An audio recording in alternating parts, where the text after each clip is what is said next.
Welcome to video link number 5. Sa video na ito, isang pag-uusapan natin isang request and ban. Okay? Sa tanong na, may posibilidad ba na maban pag madami ang mali at maubusan ng timer? Answer, definitely yes. Pag naban ba ako, di na ba makakabalik sa account? Mawawala na ba ang 600 na puhunan ko? Answer, definitely no. Pwede tayo mag-request and ban anytime. Kung sa ibang company, kung may mali ka, so fired ka kaagad, di ba? Dito sa PPM, hindi. Pwede ka mag-request and ban anytime. Maban lang ang account sa data entry, pero makaka-access ka pa rin sa website natin. Pero, hindi ka makakapag-type kasi loading yung CAPTCHA or images. Kaya mag-request and ban ka kaagad. So, ito lang ang gagawin natin. Okay, dito na tayo sa account natin. Click Products and Services, Data Entry, click Close, swipe pababa, click sa gilid, Unban Request. Okay, basahin mo ito dito.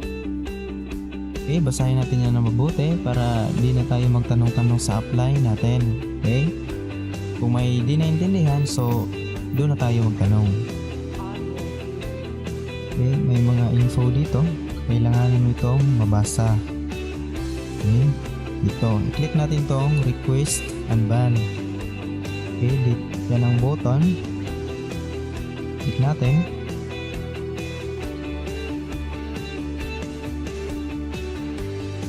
Yan, may lumabas. Sinasaad ng www.planprometrics.com na unban request is in process. Kindly wait 3 to 5 working days for us to communicate with our employee. Thank you. Then click OK. Yan. Click Unban Request. Click Closed. Yan, makikita mo, wala nang button. Okay?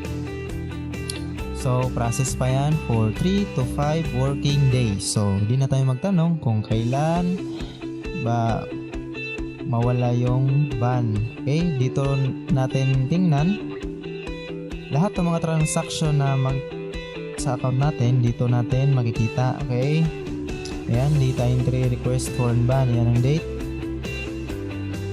Katapos may text message tayong may text message ang Planprometrics. Meron tayong matatanggap niya. Yan, no? Data entry ban reason. You must type images exactly with this proper capitalization. Okay? Pag may nag-text ng ganyan, check mo agad ang account mo. Okay? Check mo sa products and services, then data entry. Dali lang. Okay? Click close. Explore nyo yung account nyo dahil nandito na yung mga information na kailanganin natin. O, ayan. Pag may nag-text na, yan, may button ng lumabas. Okay? Yun. Tapos, click natin yung transaction. Ayan. Check natin. Meron na naman dyan. Data entry full receipt required. Ayan, makikita natin lahat yan sa transaction. So, wait lang tayo kung mag-request unban. So, kailangan natin mag-wait, mag-antay, hindi natin kulitin si apply kung kailan kasi mababasa mo naman, di ba? Ayan, unban request. Kailangan natin i-click ito. So, basahin muna bago i-click. I will do my best in time. Please reset my data entry account.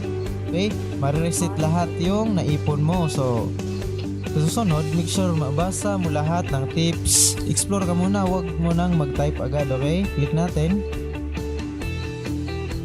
Ayan, data entry account resetted. Ayan, mawawala na yung savings mo sa account mo. So, sa susunod, huwag masyadong excited kung para di tayo maban, okay?